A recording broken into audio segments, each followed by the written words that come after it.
entitled to their sexual proclivities. I mean, let there be 1,000 blossoms bloom as far as I'm concerned. But I ain't spending any time on it because in the meantime, every 3 months, a person was torn to pieces by a crocodile in North Queensland.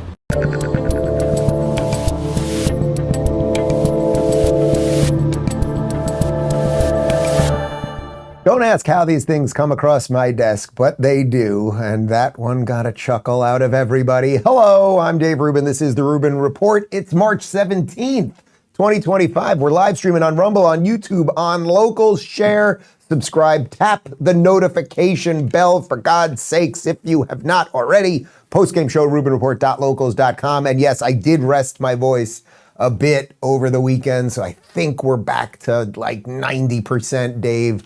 Bear with me if I start choking throughout the show. We have a big show for you, by the way. We're going to dive into some of the lefty crazies. Of course, we're going to dive into some of the good stuff that's happening here. We're going to talk about some international stuff. We killed a big ISIS leader. We saved some astronauts. Was Joe Biden even president for 4 years, or was it all done by electronic pen? We're going to tie all that together and then let you do what you will with it. Let's dive in. We're going to start with Friday's episode of Real Time with Bill Maher. Now, he had Batya Ungar-Sargon on, and she is a former, it's a little hard to describe her politically, so you'll just listen to her and take what you will of it. But I would say she was sort of a moderate conservative years ago, then basically has become a Trump supporter, but still kind of considers herself a leftist. She'll explain some of that stuff. It's hard to kind of put in a bucket. I should have her on to discuss. But in any event, she went on, and Maher, who obviously just never got there with Trump, it's never going to happen, okay, fine, was kind of guilting her into why she's still supporting this guy, as if the last 6 weeks have been so terrible. That's what they're trying to convince everybody of. I think it's been pretty freaking spectacular. And here she just gives a wonderful answer on why someone like her, who's got a whole bunch of mixed match politics, can still right now proudly support Trump. When I first read you, you were a conservative Republican, but not crazy. Like I read you in where? Newsweek, Time Magazine? And I'm not saying you're crazy now. I was gonna say. But you went from just a conservative, leaning right, to a Trump supporter. Okay, someplace I would never go. No, I feel so proud of, I mean, I was never a Republican or a conservative. I was a leftist, and I am still a leftist. I'm just a MAGA leftist now because... That makes no sense. When I look at what President Trump ran on and the agenda that he's enacting right now, he took a Republican Party that was built on social conservatism, foreign interventions and wars, and free trade and free markets. And he basically took an axe to all of those. During the campaign, he said, look, I mean, he's pretty pro-gay. That's pretty obvious. He changed the party, for sure. Okay, so he believes abortion should be legal for 12 weeks. But free trade, you mentioned. On foreign intervention, he's anti-war. He's trying to bring to an end to all of these wars, okay? And the third point is, and he's not free trade. He does not believe in free trade. He looked at our destroyed manufacturing base. He looked at the downwardly mobile working class. He looked at the fact that working class Americans can no longer afford the American dream. And he looked at why that was, which was there was a handshake agreement between both parties that we should somehow have free trade, which resulted in shipping 5 million good manufacturing jobs overseas to build up China and Mexico. And some came here. That agenda that he laid out, socially moderate, anti-war, and anti-free trade protectionist, that is a leftist Sam, I will bring you in. Okay, let's put aside whether it's a leftist agenda or not, but she does a really nice job of laying out what Trump has done. And, you know, it's interesting, Bill, he frames it in a kind of, you can sort of see through the framing in some sense, that he's like, you were a sane conservative, then you went to Trump. Well, it's like the sane conservatives never got anything done, and if anything, were part of the kind of uniparty, deep state, whatever you want to call it. So to just like pat her on the head and say that was good when you could never accomplish anything is, I would say, a bit condescending, perhaps. But that aside for a moment, what does she lay out there? Well, Trump, he's not a social conservative, meaning Trump did not care about gay marriage. She even goes as far to say that on abortion, he's okay with 12-week abortion. I don't know that he's fully said that, but the point is he's kicked it back to the states and there's more choice in the system. And it's very obvious that he's the most pro-life in terms of policy president we ever had, because Roe v. Wade was flipped because of him. So there's the social stuff. Then she talks about the war part. Well, he's anti-war, and we're seeing the fruits of that right now. This Ukraine-Russia thing is wrapping up. It's not going to happen overnight, but clearly by applying pressure and saying we won't endlessly fund something, it is going to wrap up. We'll also get into him killing the ISIS guy. We'll cover it more tomorrow, but he's dropping some bombs on the Houthis who've been screwing with trade routes halfway across the world. These are things not because you're pro-war, it's because you want to end these ridiculous conflicts, right? So by using power, by having power, sometimes you don't have to use it. If you just say you're for peace and anti-war all the time, the bad guys are like, oh, that's a real putz over there. And then thirdly, free trade. It's obvious what Trump's done in terms of free trade, making sure that we're not in all of these bad deals. So anyway, I thought whether you think that any of that is lefty or righty or anything else, the point is it all fits within MAGA. That's the beautiful part of MAGA, right? That's the beautiful part of what Trump 2.0 is. Do you love freedom? Do you love sanity? Do you love fairness? And do you love America as the world leader? Then you're in the MAGA thing. Trump continued on Truth Social because he's got a couple wins happening here. He wrote this: "We had very good and productive discussions with President Vladimir Putin of Russia yesterday, and there is a very good chance that this horrible, bloody war can finally come to an end. But at this very moment, thousands of Ukrainian troops are completely surrounded by the Russian military and in a very bad and vulnerable position. I have strongly requested to President Putin that their lives be spared. This would be a horrible massacre, one not seen since World War II. God bless them all." Okay, so again, there's Trump, the guy who everyone thinks, the machine for years told us was the worst and was Hitler and a Nazi and everything else. It's mostly applying that to Elon Musk now. We'll have more on that in a second. There he is basically saying, I'm talking to Putin. There's a situation with some Ukrainians being surrounded right now. You better not do it, Putin, because we want peace. So we will see what happens. The point of all of that to start the show is to say there is such a good thing happening right now. I get it that there's crazy leftists out on the streets attacking Tesla stations. I get it that there's some weird stuff happening on the right now. But 80% of America, I think, should see that there are good things happening. We're putting away the woke nonsense. We're not focusing on race. We're focusing on competency. We're realizing that there are biological realities. This is all good. And now to show you something bad, Don Lemon went on Bill Maher's podcast, and here he is once again just being a racist dullard. It's the same thing that when I see not all black Republicans, but I see a black MAGA person who is carrying Donald Trump's water and they know that he's lying. It is the shortest line to the front. Because if you're black and you're whatever, you're just in line with a bunch of other Democrats that are doing the same thing that you're doing.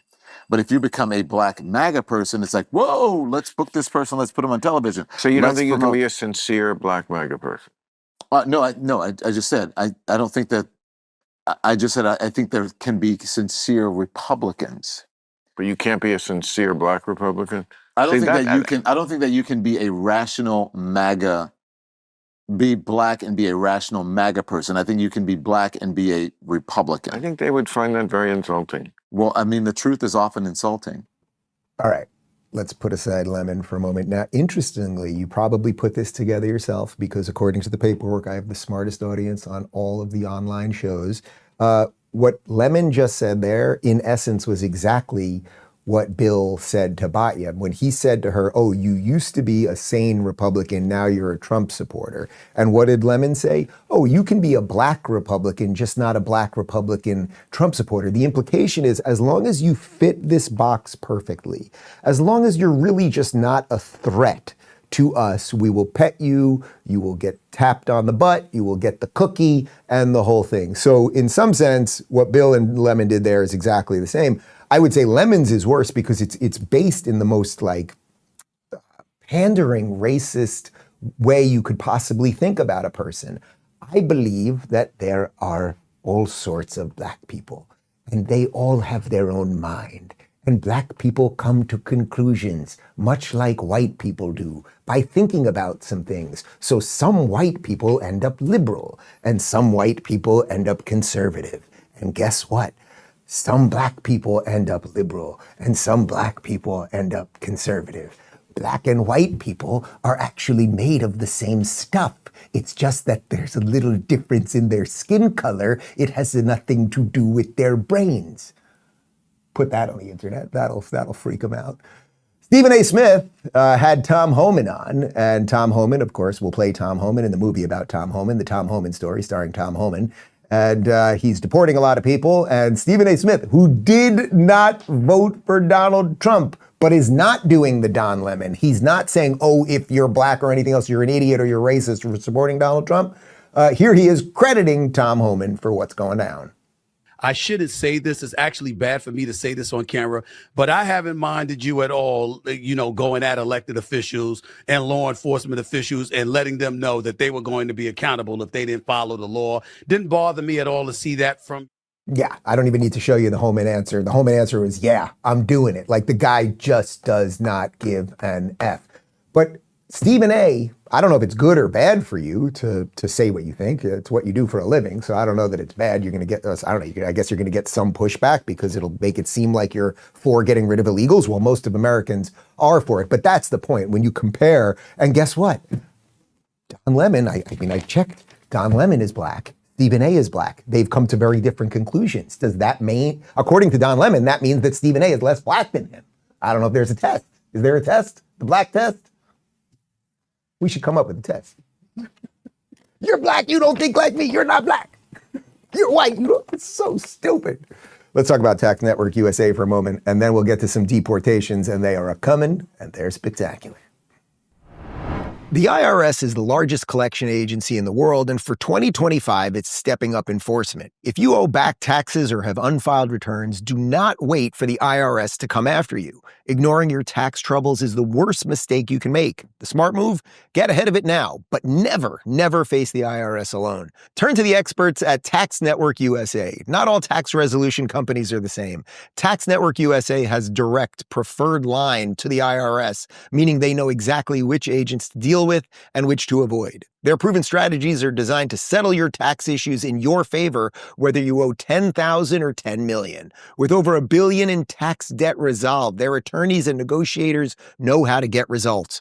Talk to one of their strategists today for free. Stop the threatening letters. Stop looking over your shoulder. Take control of your IRS problems once and for all. Call 1-800-958-1000 or visit tnusa.com/Dave. All right, I like this idea of the black test. So I've just authorized Joseph to come up with 10 questions that one would ask a black person to figure out if they're an acceptable black person to someone like Don Lemon, who was the star of 227. Aunt Jemima, hero or white supremacist. We can do a long list of these things. We're going to see what we can come up with. Homan's deporting people. You can't come here and kill people. You can't bring fentanyl, and you can't rape and murder and set people on fire. We're just not fans of that in America anymore. We had a nice little run with it, but we're just over it. Check this out from El Salvadorian President Nayib Bukele. Today, and watch this video on the side, this is awesome. Today, the first 238 members of the Venezuelan criminal organization Tren de Aragua arrived in our country. They were immediately transferred to CCOT, the Terrorism Confinement Center, for a period of 1 year renewable. The United States will pay a very low fee for them, but a high one for us. Over time, these actions, combined with the production already being generated by more than 40,000 inmates engaged in various workshops and labor under the Zero Idleness program, will help make our prison system self-sustainable.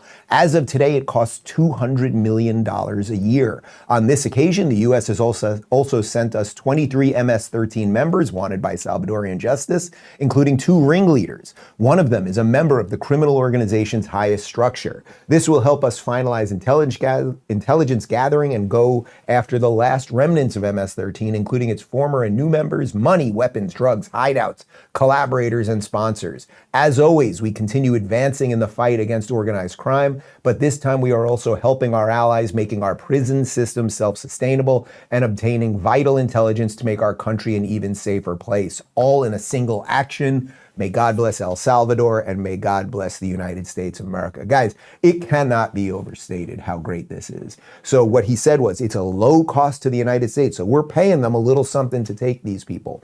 That little something we're paying to them is a lot of money for them. Then they don't just sit them there in the prison to do nothing.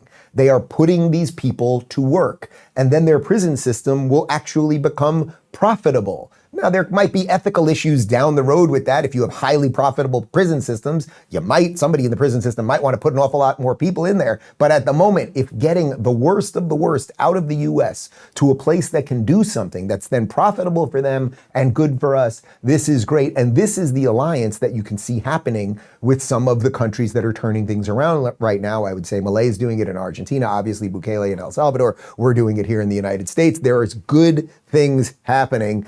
We found this on the internet. I think some of you will get what's going on here. This is an edit of Rubio and Bukele. Let's see how many of you have Netflix.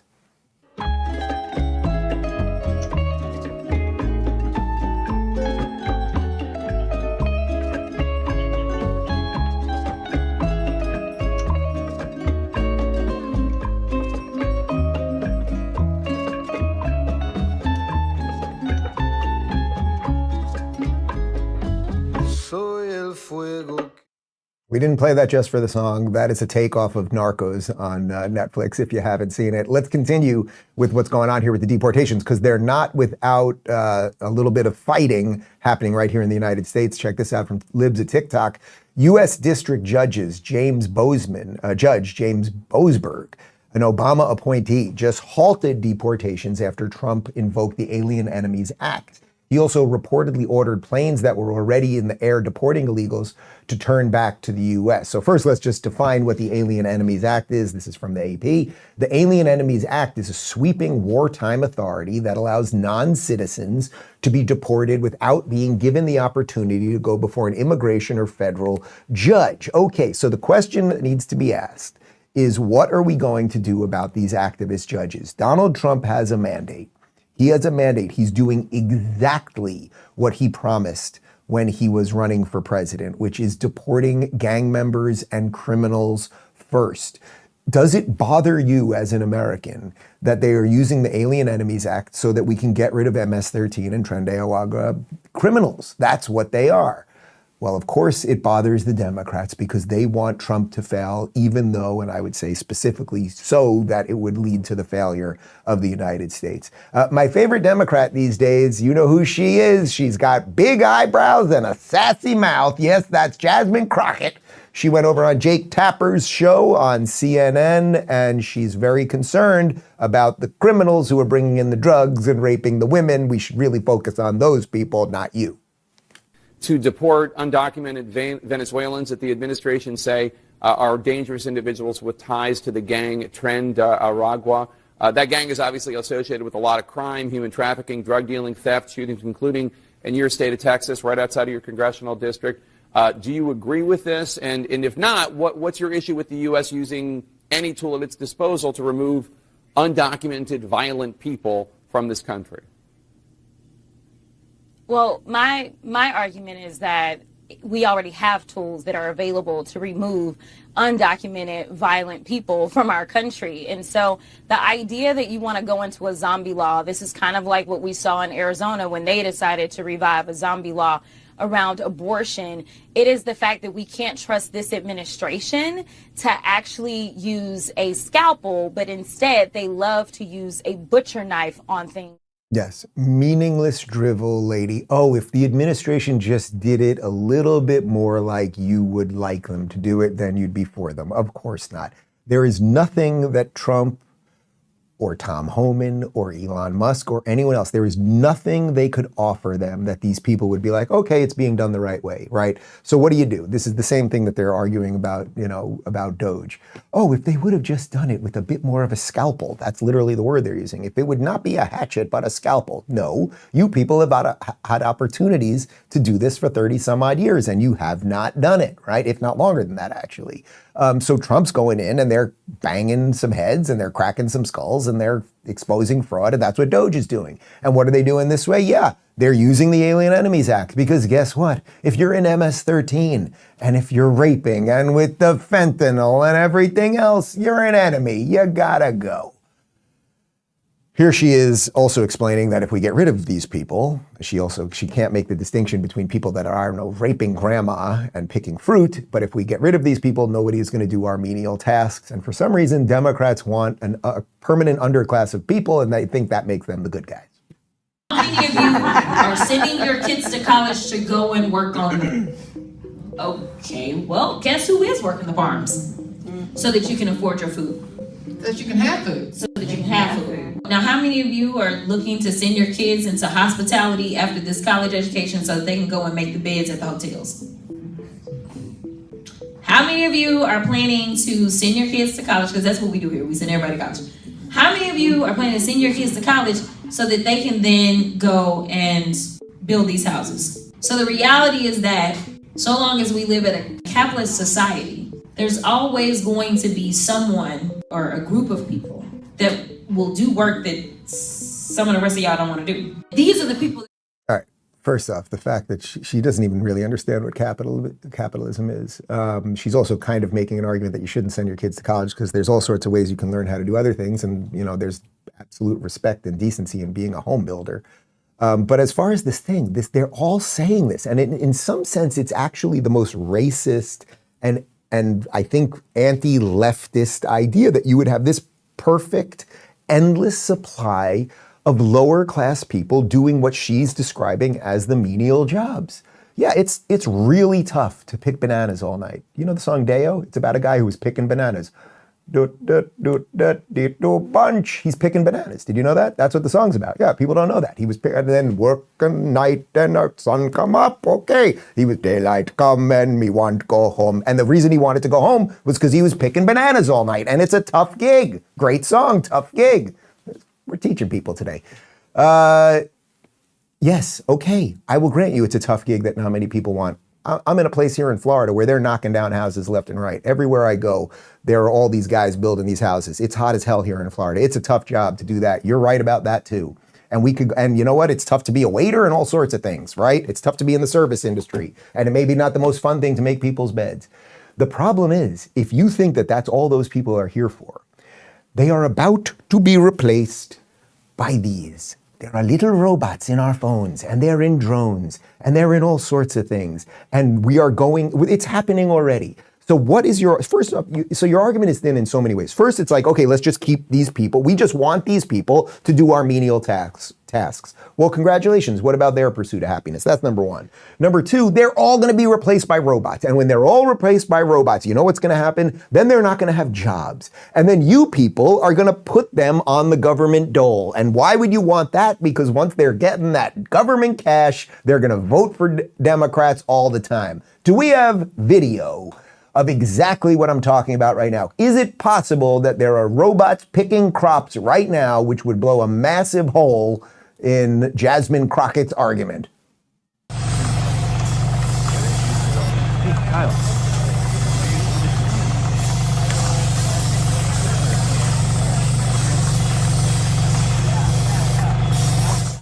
Robot or Guatemalan? You tell me, Jasmine Crockett, but that's the point. You can't stop progress. You guys hate progress. But if those jobs are not things that anyone wants to do, I can even grant you that again, these are tough jobs, right?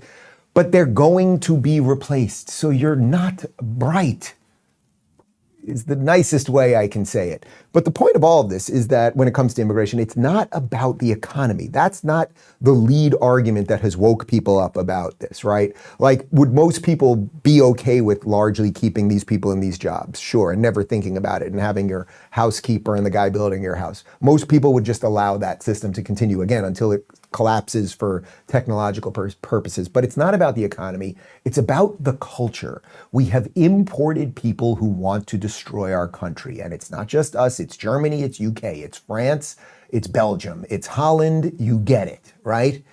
Here's J.D. Vance talking about how Germany, which has a complex history, but it is impaling itself in the name of tolerance and diversity. They are destroying their own culture. And what will happen to the German who is for Germany, whose family is multiple generations into Germany, as his country is basically handed away? What will happen? Here's JD. If you have a country like Germany, where you have another few million immigrants come in from countries that are totally culturally incompatible with Germany, then it doesn't matter what I think about Europe. Germany will have killed itself, and I hope they don't do that because I love Germany and I want Germany to thrive. That is just true. Countries exist for a reason. It doesn't mean that countries are all great or all do the right things all the time or all have good cultures. But Germany is a country for German people, and Angela Merkel and the globalists decided to let in a couple million people, largely from Africa and the Middle East, who seemingly hate Germany, who want to burn Germany to the ground. And then the irony is that then the native Germans then become far right? Then they're out there and they're chanting, we want Germany for Germans. Then the media hates them. They weren't racist until you people made them racist. If that's racist in the most broad sense. Being for your country is not in and of itself racist. But there is a problem here because we are knee deep in all of this. Donald Trump is trying to reverse it. And I would also say that Donald Trump, this is a video from 11 years ago, I think, Donald Trump, talking about that there are ideas, there are sets of ideas, and there are cultures that are not compatible with the West. And until we realize that as adults, they will keep hacking away at everything that is good. Do you think Islam is at war with the West? I think Islam hates us. There's something there that there's a tremendous hatred there. There's a tremendous hatred. We have to get to the bottom of it. There is an unbelievable hatred of us. In Islam itself? You're going to have to figure that out, okay? You'll get another Pulitzer, right? But you're going to have to figure that out. But there is a tremendous hatred. And we have to be very vigilant. We have to be very careful. And we can't allow people coming into this country who have this hatred of the United States. I guess the question is... And of people that are not Muslim.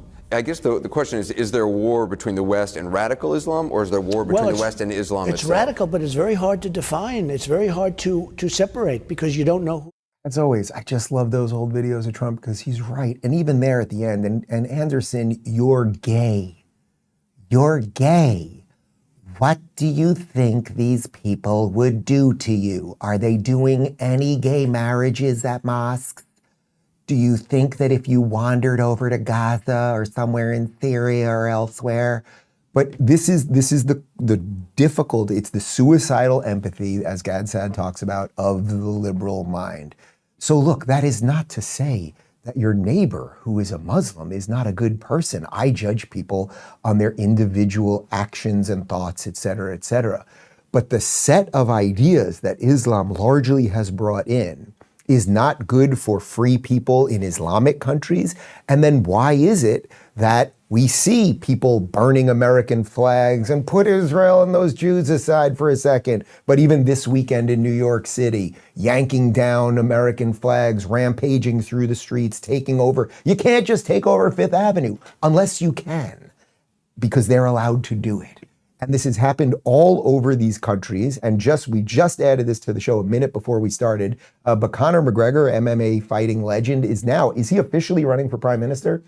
No, he's not. So there was a rumor that he was going to run for prime minister of Ireland. And Ireland has a huge immigration problem right now. Absolutely huge. Ireland is largely not for the Irish anymore. Here's Conor McGregor at the White House. This is just moments before we started the show today, talking about what's happening to his country. What is going on in Ireland is a travesty. Our government is the government of zero action with zero accountability. You know, our money is being spent on overseas issues that has nothing to do with the Irish people. The illegal immigration racket is running ravage on the country. There are rural towns in Ireland that have been overrun in one swoop, that have become a minority in one swoop. So issues need to be addressed. And the 40 million Irish Americans, as I said, need to hear this, because if not, there will be no place to come home and visit. You think he's racist for saying that? For basically saying Ireland should be for Irish people? But today's St. Patrick's Day, by the way, so that maybe is partly why he's here. Happy St. Patty's Day to everybody. We actually buried some gold out in the yard. And did you hear the kids just now? They're doing something. They're trying to find the pot of gold. We will have a small midget running around saying pithy things throughout the house during the day also, but that has nothing to do with St. Patrick's Day. Anyway, the point is that Ireland is for Irish people. They happen to be white usually, but not everybody, obviously. And every country can have some level of immigration and can decide what that is. Japan is for Japanese people, and they have super tight immigration restrictions. And that's why they've been able to maintain their culture. That's not racist. It's just not. But we are in this weird civilizational war where Donald Trump 10 years ago seemingly understood it. So it was build a wall. So it was ban people from certain countries because we don't know what their intentions are. And we don't know, how do you delineate between who is radical and who is doing something more moderate but subversive? Like, these are the things, these are just things that we have to think about if we're gonna fix this country, which we are doing right now. And not only are we doing it right now, we're taking out ISIS leaders across the world, which we'll get to in a moment. But first, Berna. Freedom and security are the cornerstones of the American way, and that's why I've partnered with Berna, a Fort Wayne, Indiana-based company that embodies these values. Berna's commitment to safety is deeply personal. As a passionate advocate for the Second Amendment, I understand the importance of self-defense. That's why I stand behind Berna's less lethal launchers. They're effective, easy to use, and legal in all 50 states. With no background checks required and direct shipping to your doorstep, Berna Less Lethal makes safety accessible to everyone. Whether you're protecting your home or your loved ones, Berna's powerful, less lethal kinetic and tear gas ammunition can incapacitate attackers for up to 30 minutes, giving you the means to defend yourself without the legal ramifications of taking a life. Join me in supporting the American company committed to ensuring peace of mind for all. Don't wait until it's too late. Make the smart choice today. Visit Berna.com/Rubin to receive 10% off my curated Berna bundles. Okay, so one of the things that Donald Trump ran on was anti-war, right? That's to get us to that first clip of Batya Ungar-Sargon. She was talking about that from the leftist perspective. She was anti-war. Now, usually the leftist perspective of anti-war is just, we just say it, right? We're anti-war, we're pro-peace. And that really isn't, I don't think, a particularly bright way of thinking about things, because bad guys look at you and they go, oh, they just love peace, like we can get them, versus a much more mature way of looking at a peaceful world is, oh, we are strong, we have power, we have a military. Don't F with us and you're gonna be okay. But if you start, blowing up ships and stopping trade routes and killing people and kidnapping people and all of these things, then you're gonna be in trouble. So Donald Trump believes in peace through strength. This is what any successful leader of an army or a war would believe in, right? It's not because you want war. You have a strong army so that you don't have to go to war. It's really just like, think about playground growing up when you're a kid. Like, that's how it works. Well, that's exactly what Donald Trump is acting on right now. Check this out from Truth Social. Today, and he posted this yesterday. Today, the fugitive leader of ISIS in Iraq was killed. He was relentlessly hunted down by our intrepid warfighters. His miserable life was terminated along with another member of ISIS in coordination with the Iraqi government and the Kurdish regional government. And there it is, peace through strength. A little more detail on what happened. CENTCOM forces kill ISIS chief of global operations, who also served as ISIS #2 on March 13th. U.S. Central Command forces, in cooperation with Iraqi intelligence and security forces, conducted a precision airstrike in Al-Anbar province, Iraq, that killed global ISIS #2 chief of global operations and the delegated committee, Amir Abdallah Maki Musla al-Rafai, apologies if I got your name wrong, alias Abu Khandaja, and one other ISIS operative. As the emir of ISIS's most senior decision-making body, Abu Khandaja maintained responsibility for operations, logistics, and planning conducted by ISIS globally, and directs a significant portion of finance for the group's global organization. After the strike, CENTCOM and Iraqi forces moved to the strike site and found both dead ISIS terrorists. Both terrorists were wearing unexploded suicide vests and had multiple weapons.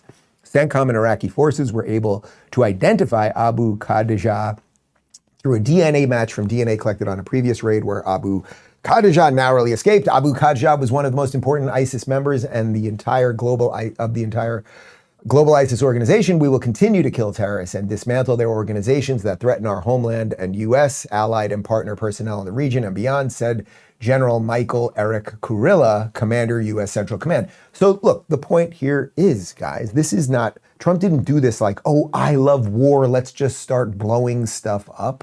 But the world is dangerous, it's scary, and if you can have a precision strike to kill a leader of ISIS, so that the next leader of ISIS is like, oh, you know, I see how they took him out. I'm going to be in trouble. It's kind of like what Israel did in Lebanon, right? They took out the Hezbollah leader, then they had brought in a new guy the next day. They took him out, they took him out, they took him out. And now Hezbollah basically doesn't exist.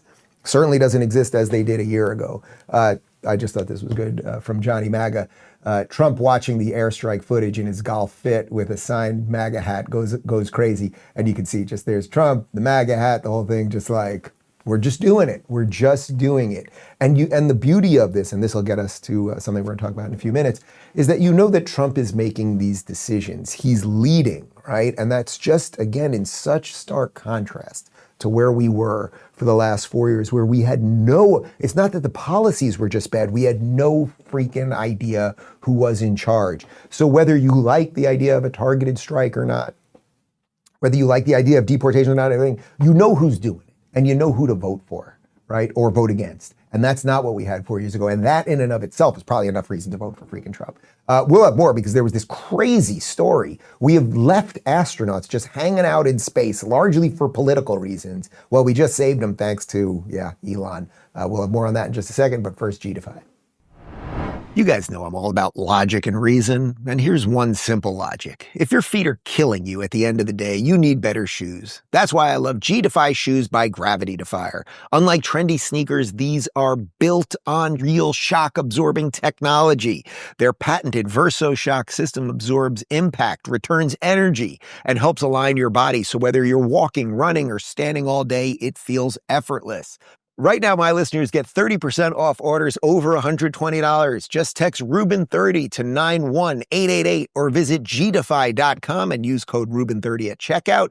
Use logic, choose comfort, G-Defy. All right, so this is really an incredible story that is going to go way underreported in mainstream media, but we had a bunch of astronauts that were stranded in the International Space Station for 9 months. Well, guess what? We just rescued them over the weekend because Elon Musk has a little company. It's not just Twitter that he's dealing with. He's got a company called SpaceX, and they send rockets up, and then the rockets come down, and they catch them, and he's trying to make life interplanetary. We're going to go to Mars and build a colony, and then from that colony, probably with 3D printers and AI, we will build other rockets, and then we'll go further than that. And you can see it just keeps going. It's all pretty cool. Well, SpaceX arrived at the International Space Station and rescued the NASA astronauts. Onishi, the first Crew 10 astronaut through the hatch, followed by Peskov. I mean, look at that. It's absolutely incredible. Those people from various countries, I saw at least Japan there, they were just stuck for 9 months. Absolutely stuck. Here's video from one of the, I think it's two actually, of the stranded NASA astronauts thanking, Trump and that rocket guy. We're coming back before long, so, don't make all those plans without me. We'll be back before too long. I can tell you at the outset, all of us have the utmost respect for Mr. Musk, and obviously respect and admiration for our President of the United States, Donald Trump. We appreciate them. We appreciate all that they do for us, for human spaceflight, for our nation. And we're thankful that they are in the positions they're in. Those are astronauts. Astronauts pretty ubiquitously thought of as heroes and people we should all look up to, who literally put their life on the line, don't know if they're ever going to come home, don't know if there could be a malfunction or anything else. Watch Apollo 13 movie if you haven't seen it. And we just left them there in the International Space Station for 9 months. And you might be going, well, why would we do that? Well, there's an awful lot of evidence, actually, that the Biden administration didn't want to use SpaceX rockets to save them because, you got it, Elon Musk was obviously campaigning with Donald Trump, and that would have given Elon Musk cred, which would have then gleaned onto Donald Trump. So the Biden administration basically left those people up there. Trump comes in 6 weeks later, bada bing, bada boom, we've saved our astronauts. Now, how does the left thank Elon for this? Well, all over the country right now, there are absolutely psychotic, not just old school Hamas protests, which are still happening. Now they are anti-Elon protests. Check this one out from New York City.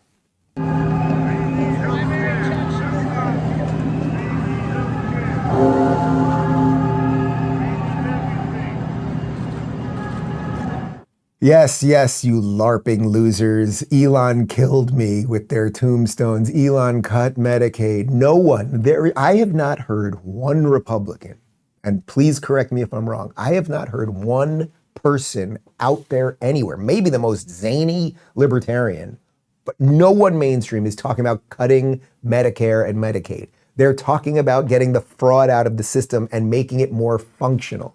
But these people, these are NPCs. Can you put the video up for just a second? I'll talk over it for just 5 seconds. I mean, if you want to see what an NPC is, these are non-playable characters. These people cannot think for themselves. They are handed these ridiculous placards. RIP, death by GOP. Thanks, Musk. Elon killed me. I was RIP, kicked off Medicaid. No, you weren't, because nobody's been kicked off Medicaid.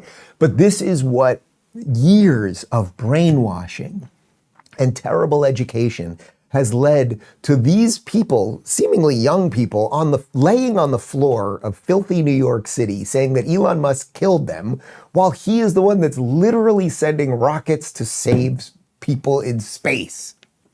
But the Democrats, they created this problem. They decided we're just going all in on stupidity, and that's what they've been left with. So let's jump over to the televised mental institution known as MSNBC. Michael Steele, who, as you guys know, he was once, this guy's career trajectory is just so fascinating to me. He was once a sane Republican years ago. I've had dinner with the guy a couple times. I interviewed him on the show, I think around 2015. He was telling me why people were going to support Trump well before I was there. He now is a host on MSNBC. So again, I just don't understand how that evolves other than dollar signs. He wears very large boxy suits. Here he is. He's very excited about Tim Walz and his attacks on Elon Musk. And now Democrats are seizing the moment. Former Democratic nominee for Vice President Governor Tim Walz is already partway through his nationwide town hall slamming Trump, Musk, and Doge in some key battlegrounds. And there's nothing conservative about an unelected South African Nepo baby firing people at the VA. They hate public education.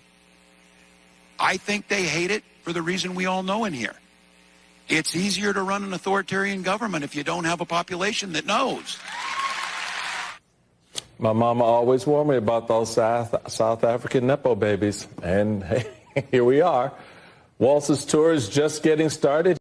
You could see he doesn't even believe the stupid line at the end when he's saying it. South African Nepo babies. So again, it's cool to now go after immigrants, right? When it's your guys, you can go after immigrants like Elon Musk from South Africa. And the implication is that he's for apartheid or white supremacy, complete nonsense. And you have the whole public education thing backwards, Tim Walz. First off, Tim Walz, the fact that he's out there, that there is someone like, honey, what are you doing tonight? You want to go see Tim Walz? And honey's like, yeah, I do. Those are people who don't have sex, right? If you're having sex, you are not getting out there to a Tim Walz event. So I just want you to know, forever going forward, if we show you a Tim Walz event, we are showing you sexless people. People who don't have sex. That's what a sexless person is. Have we illustrated? He got the whole public education thing backwards. Yes, most of us now are against public education the way you people have done it. The way you've done it, which is to turn places of education into indoctrination centers where young people end up hating America, hating capitalism, hating freedom, hating our founding, et cetera, et cetera. So we're now for school choice. We're for breaking down the top-down system and actually making it so that people in their local communities can have more to do with what their child is being educated on. So it's completely reversed. When Walz is like, well, because they don't want an educated populace, because then they can control them. It's like, you guys want them in state-run schools so that they're dumb enough so you can control them. I just realized I'm not wearing my wedding ring. I played basketball yesterday. I don't wear it. I did not get divorced or anything like that. You got nothing to worry about. Let's flash back 14 years ago, because 14 years ago, there was this young upstart politician. You may have heard of him. His name was Barack Hussein Obama. And Barack Hussein Obama was a community organizer, and he was very well-spoken, had nice teeth, seemed like he was a pretty good guy, and he was very interested in cutting waste from the government. Interesting. Everyone knows that getting rid of the deficit will require some tough decisions. And that includes cutting back on billions of dollars in programs that a lot of people care about. But what should be easy is getting rid of the pointless waste and stupid spending that doesn't benefit anybody. Waste we should be getting rid of, even if we didn't have a deficit. Sure, some of these cuts aren't that big. Who is that Nepo baby? Who is that racist, wants to save money? Look at what the government's doing. Who is that bad man? That's Barack Obama, ladies and gentlemen. Now, as the Democrats just collapse, as they just completely and utterly and deservingly collapse, what is happening? Well, because they can't think on their own. They are NPCs, non-playable characters. So whether they're laying on the floor with a placard that is meaningless about how Elon Musk killed them, even though they're not dead. The other thing is that if you are a Democrat in Congress or the Senate, you don't know what to do anymore. You have nothing to argue. You have nothing to fight on because, again, to get us to that clip we started with at the top of the show, as Batya pointed out, some of the ideas of the left, let's say the less zany ideas of the left, free trade and being anti-war, Trump has usurped those things from you guys. So you guys got nothing left. All you have is hysterica, Nazi, white supremacist, fascism nonsense. So because it's hard to really kind of coordinate around that, instead of getting up there and doing this on TV every day where you can speak your mind and you wouldn't know what you were defending, the Democrats are literally just being handed a script. And I don't know how they don't realize this shit's gonna go viral on the internet, but here are 22 Democrats reading the exact same script with the exact same body language, holding the exact same microphone, talking about egg prices. Prices down starting on day one.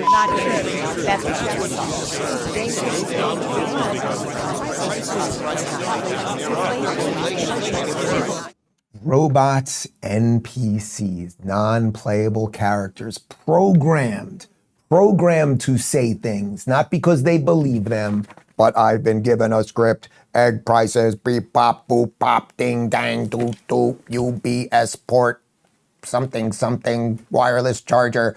And Wokeness on Twitter put this up. Last week, 22 Senate Democrats read the same script blaming Trump for egg prices. And then check this out, guys. Egg prices, January 21st, $6.55. Today, $4.89, down 25%. Now, over here with the kids, we're trying to feed them right. We give them it's organic, free range, restorative. I'm still paying around $10 an egg, but not an egg, $10 an egg. I'm paying literally $120 for a carton of eggs. It's insane. No, I'm paying $10 basically for the dozen eggs, which is a lot, but we all make choices in life, right? Like that's what you do. Another thing that we can connect this all to is that we are, as we are in this shift, this transition phase, a lot of the bad stuff is going away and the good stuff's being ushered in and people just don't know what to make of it. That's what I keep trying to explain about this. There has to be like a mental shift, like, oh, it's been so bad for so long. The lies have been so bad. The inefficiency has been so bad. The corruption has been so bad that now as it starts to work again, it's a little tough for people to realize that it's actually working. Here is Donald J. Trump walking into the Department of Justice for the first time as president once again. This is the very same Department of Justice that, I don't have to explain it to you any further, was, let's say, a little unfair in going after him for the last decade or so.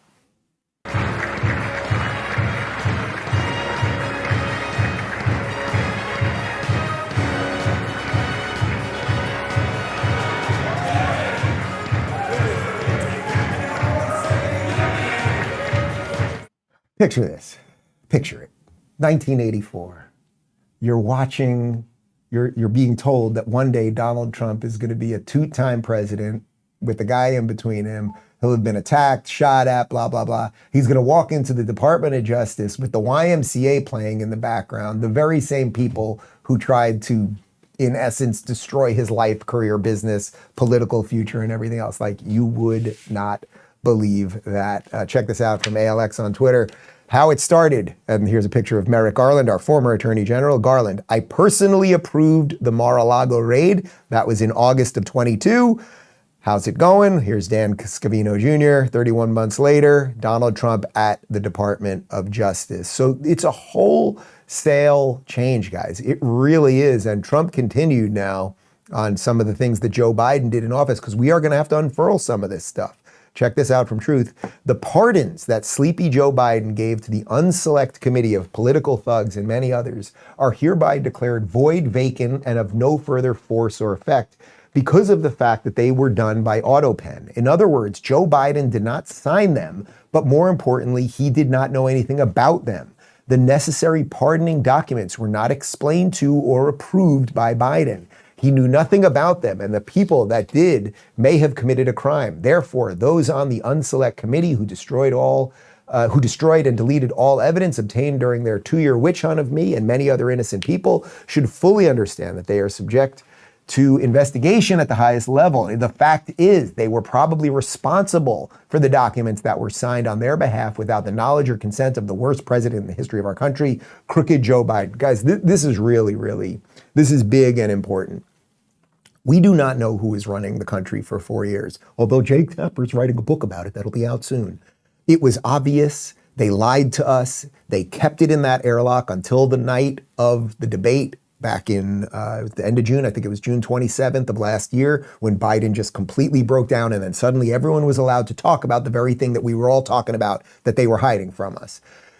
Do we have any reason to believe, I mean, just think, put politics, partisan, all that aside for a second. Do you have any reason to think that, knowing what you know about Joe Biden, that he knew what he was signing, the man who did not know who he was calling on, who was always muddled and confused, who was handed note cards that would literally say things like, look to the left, he'd tell him where the stairs are, that we're to believe that he read these things and knowingly signed them?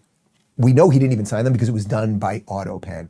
This is interesting. I can't totally speak to the veracity of this claim. This is a random account on Twitter, but I want you to take a look at this from MJ Truth on Twitter. So apparently Joe Biden was on vacation in the U.S. Virgin Islands on December 30th, 22, when he signed, quote unquote, signed 6 pardons for criminals. The Oversight Committee confirmed an autopen was used and all signatures matched. Note, they all say that they are signed in the city of Washington. Who signed the pardons in DC if Joe was in the Virgin Islands? So, okay, so this is a random Twitter account. I'm not swearing to this. This is worth noting, this sort of thing. Is this how these people operated? That Joe Biden, look at that Joe Biden, we know he was doing these things with autopen, but was it even him that was directing the autopen? I think we're largely gonna find out no. And remember that video from Mike Johnson, what was that, about a month ago, where he was talking to Barry Weiss and he was like, look, I, for 7 months, tried to get a meeting with Biden. They wouldn't let it happen. When I finally walk into the Oval Office, I'm accosted by Schumer and Harris, and they basically don't let me get to him, and I ask him something and he doesn't even know what I'm talking about. Trump is all over this. Take a look. But you don't use autopen. It's number one, it's disrespectful to the office. Number two, maybe it's not even valid because, who's getting him to sign? He had no idea what the hell he was doing. If he did, all of these bad things wouldn't be happening right now. So I don't know where this really leads us, but I think that is correct. Like, did Biden know? And if he didn't know, are any of these things valid? Now, many of them are being reversed by Trump regardless, but it gets to a much deeper, darker conspiracy that if we don't address, will just happen again. For as good as things might be right now, it could happen again. But what is good that's happening right now is that it's not just Trump that's going in and cleaning up. He's bringing the right people around him, as you know. And David Sachs, who's now the czar of crypto and AI, this is really, really interesting. Check this out from Kanoka the Great on Twitter. David Sachs sold $200 million in crypto to take an unpaid government job. That investment could easily have grown to $1 billion within 4 years. Has anyone sacrificed so much to serve in government? And that is a fact. So David Sachs was coming in to be the crypto AI czar. He sold all of his crypto. And now this is a guy, I know him, right? He's been on the show many times. The guy does not need anything, right? But he loves the country. And I have some political differences with him. He loves the country. He sold crypto knowing, and now he's the czar of AI and crypto. The world is going to this decentralized place as it relates to money. It cost him it could well be over $1 billion, but he did it anyway. And that's what I'm talking about. We have been so bludgeoned with incompetence and hiring people because of the skin color and genitals that now we have good people who are actually making sacrifices, and we better acknowledge it. And what has that left the Democrats with? Well, this is rather spectacular. Check out this NBC News poll. nobody likes the Democrats, and people do like the orange man. First of all, the mood of the country. This really jumped out. We asked folks, is it on the right direction or the wrong direction? That 44% you say right direction, that's up since November. And if that doesn't seem like a lot, the last time it cracked 40%, you got to go back to 2012. The last time it actually hit 44 or higher, January of 2004. So a lot of this is Republicans, but independents, that number is also up since the election on the direction of the country. All right, first off, got the ring back. I'm remarried. But 27%, so 27% of people polled by NBC, not particularly friendly to Trump and the Republicans, in November of 24, when Biden was wrapping up his farcical presidency, 27% said the country's on the right track. Now it's 44%. That's almost a 30-point swing of positivity. That tells you something really magical is happening, and we better keep running with it. You don't just take like a little win here and there. It's been a nice 2 months. It's been pretty good for 2 months. Let's take our foot off the pedal. No, we gotta keep going. We got to keep going. Comedian Andrew Schulz, who's become a bit of a political commentator as well, made an interesting point about what's happening, why the Democrats have so completely collapsed, and how Trump is the counterpoint to that. And I got to see where America is. I think that the big misunderstanding with this last election is that at least the Democrats who are still trying to vilify these figures on the right, what they don't understand is they think that this was some populist election where people just fell in love with Trump and they just loved it for so much they would just do whatever he says. What I think is harder for them to grapple with is the self-reflection of a rejectionist vote. So I think people rejected the Democratic proposal 100%. And they went with what the other alternative was, which was Trump. And exactly correct. That's a way tougher pill to swallow. You have to look back at everything you've done and go, wow, we're off. We're not listening to the people. This guy listens to the people. I mean, it seems like I'm fluffing Trump here, but I would say that his greatest skill is listening to what people say. And I think a lot of times there's this Ivy League pretentiousness in the Democratic Party where it's we know it's better for you. Yeah. And I know you say you want these things. You don't really want that. Let us, we've studied and we've talked about it in our little thought experiments in class. So we know what you need. You just shut up and we'll take it. It's condescending. And you're 100% exactly. right. So I think that when people go, the food is giving me cancer, and then he appoints the guy who says the food is bad to run the food, the American people go, well, that kind of seems like a good thing. I like. The reason I wanted to show you that is I don't know about Andrew Schultz's politics too much, but note that wasn't really about politics. That was just about kind of reality, that Trump does listen, and the left hectors and hammers and overly emotes, and I would also say largely lies about everything. So most good people right now are coming together around something that is just pro-America. And one thing that I'm very proud of as it relates to all of that is that has happened at the exact same time as the mainstream media collapses. As the mainstream media has collapsed, it's obviously led to the rise of, let's say, the alt media, although I don't even think you can call this alt media anymore, but Media Matters, which is a George Soros-funded, absolute wackadoodle leftist organization that for years and years has written horrible things about me. If I'm not mistaken, the guy that we're about to read the tweet from, this guy, Angelo Caruso, who is the head of Media Matters, he was one of the guys that when I was about to have Pete Buttigieg on the show years ago, tweeted at him don't go on far-right Rubin's show, and then Pete backed out of the interview. Well, they did a big study.